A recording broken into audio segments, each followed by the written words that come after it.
Hey everyone, it's Amanda. Welcome back to my channel. Today we're talking all things video. I'm going to be taking you behind the scenes and showing you what exactly goes into all of these YouTube videos that I put out into the world. Some of the questions I get the most often are what camera do you use, what tripod do you use, what lighting, how do you set it all up, everything. So hopefully today's video will answer any questions you might have. I actually partnered up with Canon Canada to bring you guys this video, which is so exciting because I've been such a long time user and fan of their cameras, and because of that, me and Canon Canada are going to be giving away a camera to one of you guys, the one that I actually use in all of my videos. So be sure to stay tuned to the end to find out more details about that. But without further ado, we have so much to get through.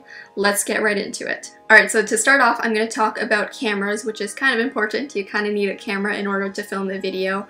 I actually have two cameras that I film on, but one of them is the one that I use the most frequently. It's what I use for what you see in all of my art videos, you know, all of the overhead shots of me drawing, and that is this little guy. This is the Canon EOS M100, and this has been one of the best discoveries of my YouTube life. Keep in mind, I've been on YouTube for over 5 years, so I've definitely had my fair share of cameras, and I've changed my setup a lot. Anyone who's tried filming an overhead shot or a tabletop shot from home knows how difficult it is when you don't have like a crazy studio setup. You have to like rig the tripod in a weird way, and then the camera's too heavy and things will fall over, or you know, it doesn't become perfectly parallel and lined up. But with this one, none of that happens because it is so lightweight and compact. I like to think of it as the perfect mix between a DSLR and a point-and-shoot digital camera, because obviously it's smaller than a DSLR, it's definitely way more compact, but the lenses are interchangeable and you still get that high-quality video and photo that Canon is known for. It has a flip-up screen, the autofocus is great, which is perfect for me because I just want to set it up, draw away, and not have to worry about it going out of focus. I find myself way more motivated to want to film videos because of how quick and easy it is to set up. I definitely recommend it for anyone who's a beginner or is looking to start their own YouTube channel because it's not as scary as a full-on DSLR. If this camera had been out when I started my YouTube channel ages ago, things would have been way easier, and I probably would have started earlier because I wouldn't have had the fear of, you know, not being good enough or not learning how to use a camera. And I actually wanted to touch on that whole idea of fear in this video because I'm sure a lot of the people watching are going to be either smaller channels or up and coming, or want to start a channel but haven't yet. I always see comments and messages from people saying that they want to start a channel but they're too scared, or they want to post their art but they don't think they're good enough. And trust me, I get it. I was totally also scared to start putting myself out there more and sharing my art, but it was truly one of the best decisions I've ever made. So if you take away anything from this video, I hope it encourages you guys to embrace your creativity and maybe pick up a camera and share it with other people as well, whether it's drawing or something else. You know, I just really hope that fear is not going to stop you guys from doing anything. Anyway, sorry, I got a little sidetracked there. That was my tangent, but back to the camera. I truly recommend it, and I'm going to leave a link down in the description box below if you want to learn more about it. The next piece of equipment that's really important in this whole formula, especially for me, is the tripod. As I mentioned, it can be so hard with regular tripods to film overhead shots or tabletop shots because, you know, sometimes you'll have to do this weird maneuver where one leg is super long and it gets too heavy with the camera and things fall over and it's not a good situation. And when I finally found the tripod that I use now, it was such a game changer. The one that I use is the Vanguard Ultra Pro 263, I believe, and what is amazing about it is that it can swivel pretty much any angle. So I obviously put it parallel to the table and you can get a really straight on perspective. With this tripod, there actually is a hook on the back end of it for you to put sandbags, so if you're using a heavier camera, you're going to need to counterbalance the weight. But as I mentioned, since I use the Canon EOS M100 and it's so light, I don't even need to use sandbags for it, so that is awesome. In terms of lighting, I really only use one source of lighting for the drawing portions of my video, and that's my ring light. I actually have it in front of me right now. It's so versatile and awesome. It has a gooseneck stand, so I actually bend it so that it fully goes over top and lights up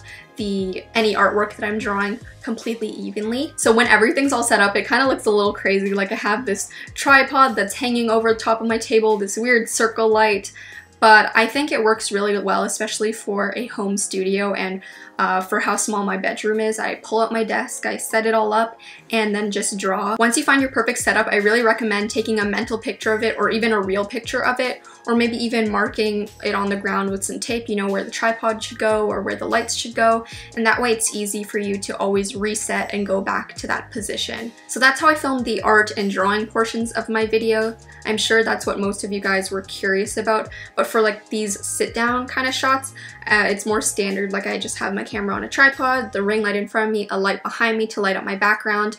Right now I'm using the Canon Rebel T5i just because I wanted to actually show you guys this camera. I do also have a couple little extra tips to throw in. I always recommend having an extra battery, that way you can have one charging while you're filming, and when the one that you're using dies, you can just switch them out and start charging the dead one and use the new one. And that just makes things more efficiently, especially with drawing videos where I'm sure you're going to be filming for a long portion of time, the battery's probably going to die, etc, etc. Now, same thing goes for SD cards. Make sure you have extra SD card. Another thing to keep in mind for anyone out there who's doing art or drawing videos is to make sure your head doesn't get into the shot.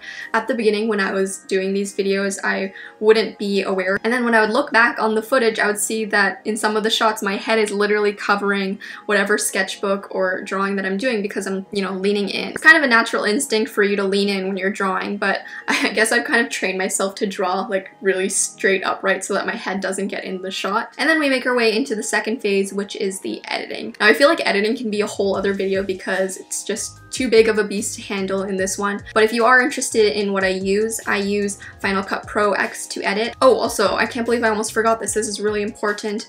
For voiceovers, I actually use a Blue Snowball mic. It's a USB mic, so you can just plug it into your laptop and record the voiceovers right there. If you're a beginner, I wouldn't be too worried about audio right now because you can just work from the internal mic or even just use like the headphones with the mics that are attached, and those can be pretty decent as well. But I think we've pretty much covered everything. That's how I film my videos from start to finish. I feel like I spewed out a lot of information, so I hope that helped you guys out a little. But now it's time for the exciting giveaway that I'm doing with Canon Canada. The winner is going to be getting this camera, the one that I use for all my videos, the Canon EOS M100. It's going to be in a nice little kit for you guys to start and make videos and be creative with it. I'm going to have all the rules written out in the description box so you guys can go follow that, but basically all you need to do is follow Canon Canada on Instagram, follow me on Instagram, and then find this picture, which will be posted by the time this video is up, and then in the comments of that picture, answer the question, how do you create? I feel like the theme of this video was, you know, embracing creativity and not being fearful of sharing your passions. So I'm excited to read all of your answers and find out how you guys incorporate creativity into your everyday life. I'm so excited for this giveaway. Shout out to Canon Canada for making this all happen. I'm just happy that one of you guys are going to be able to have a new camera friend to play around with. Again, everything will be detailed in the description box below. But I think that's pretty much it. Good luck in the giveaway. I love you guys so much, and I will talk to you in my next video. Bye everyone!